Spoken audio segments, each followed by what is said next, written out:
福生无量天尊，道有慈悲，贫道贤真。这一章我们要一起解读《道德经》的第44章，一念随喜，功德无量。我们大多数人在成年以后的很长一段时间里，几乎都活在两种焦虑之间。一种是我有没有足够的资源来维持生活，应对变数；另一种则是我有没有获得社会认可，被别人看到、记住、尊敬。看起来是两种不同的焦虑，背后其实是一套同构的价值结构。我有没有得到？得到的是不是别人也羡慕的？如果失去了，我会不会因此崩塌？第44章要讨论的，正是我们每个人在现实生活中都绕不开的这组基本问题：身与名，祸与安，德与亡。这一章以3个简练的问题开篇：民与身孰亲？身与祸孰多？德与亡孰病？3连问表面简单，实际上层层递进，意涵丰富。第一问，民与身的比较，其实是对个体生活中自我存在与外部评价的衡量。我们是更重视自己的生命存在，还是更看重别人对我们的认同与肯定？这是每一个处于社会结构中的人都不可回避的问题。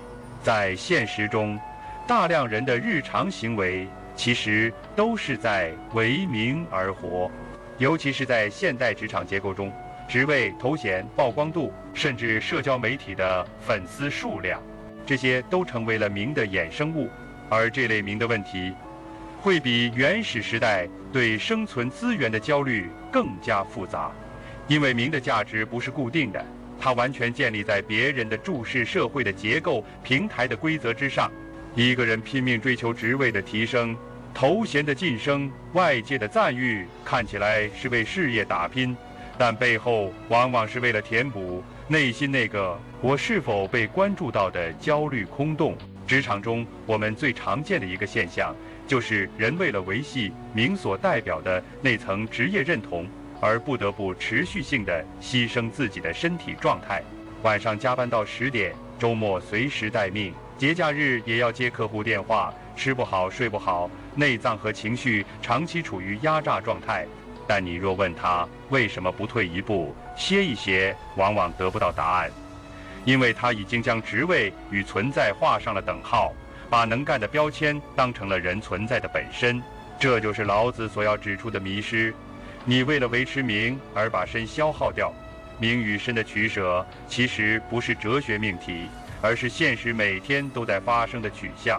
一个人如果在职场中能够常常意识到自己正在为了什么而付出，那么他就能稍稍拉开一点距离，获得一份从容。但如果他始终活在不能掉队、不能被忽视的心理里，那名的代价就是身的长期透支。第2个问题则进一步往物的维度走，身与祸孰多？这句话放在今天，可以理解为身体健康与经济财富哪个更重要？这在社会层面上几乎是一个伪命题。很多人口头上说健康重要，但行为上却完全反其道而行。尤其是对于中青年工作者来说，攒钱买房、攒绩效、攒项目资源，往往成为了压倒一切的目标。于是我们看到，在写字楼里吃外卖、喝咖啡，连续10小时不下楼成了常态。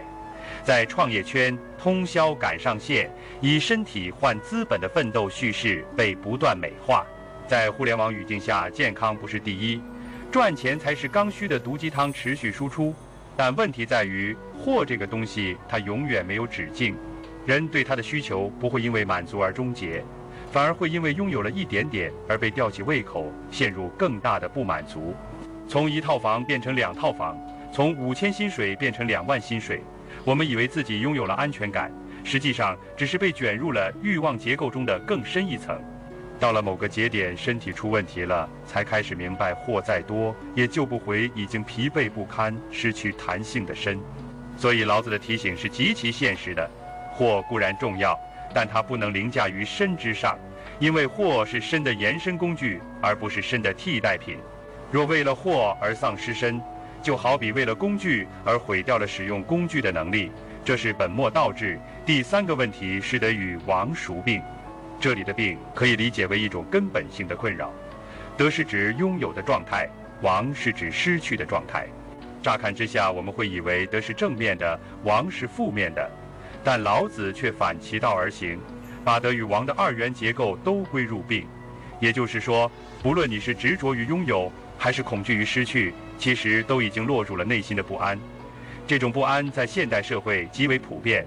一个人升职了，第一反应不是喜悦，而是担心能不能胜任，怕被拉下马。一个人买了新房，不是安心居住，而是开始焦虑下一个资产配置。一个人在朋友圈发了一张旅行照，点赞太少就会产生落差感。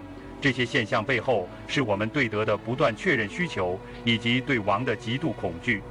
我们早已不再用真实的生活体验去感受世界，而是在用获得的标记物，如称赞、地位、物质来不断证成自己的价值。这正是病的根源。当你无法承受失去时，说明你已经过度依赖拥有来定义自己。失去一个岗位，仿佛失去了尊严；失去一次机会，仿佛错过一生。可是，谁能真的控制所有得失？世界本就是流动的，我们不可能永远处在顺境之中。而老子希望我们建立起的是一种内在稳定感。这种稳定感不是对外界的控制力，而是对自我的疏解力。于是，他紧接着在下文提出了4个判断：慎爱必大费，多藏必后亡，知足不辱，知止不殆，可以长久。这里的逻辑其实非常清楚，你越爱越深陷其中，代价越大；你越藏越贪婪，失去越快。唯有知足才能避免被羞辱，唯有知止才能远离危险。最后，它落脚于可以长久。只有在知足知止的基础上，人关系、社会制度才有可能稳定运行、长久存在。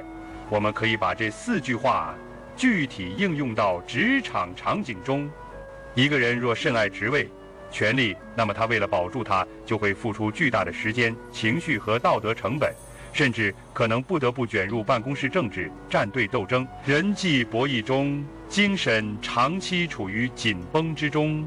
而若能知足，知道现在的岗位已足够发挥自己的价值，不再盲目追求高位，能知止，在加班拼命、职业倦怠临界点之前选择休整或转向，那么他就不会走向身心枯竭，也不会把工作从生活的一部分变成生活的全部。从自我修养的角度讲，这4句话也可以看作是构建内在秩序的基本法则。我们每个人的心里其实都住着一个小小的得失天平，每天都在天平上放东西。今天这个会议我表现得好不好？那封邮件客户回得快不快？老板有没有看到我加班？但这些衡量标准一旦失控，就会让我们活在一种无休止的自我否定中。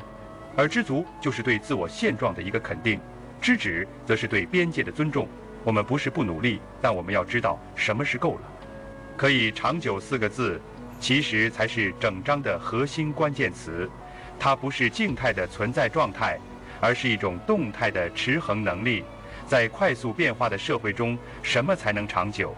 不是强者，不是掌权者，也不是那些起步快的人，而是那些能在欲望膨胀中自我收敛，在得失转换中守住内心的人。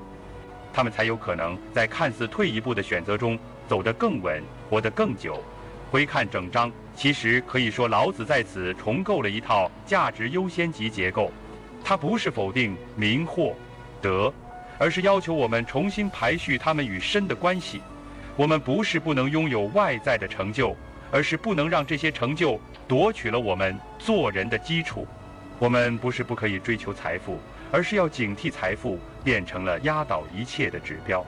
我们不是不能在社会中定位自己，而是要意识到定位与自我并非同义。在老子的哲学中，真正的智慧是一种松动的状态，是一种留白的能力。它不要求我们不参与世界，而是要求我们不要被世界同化。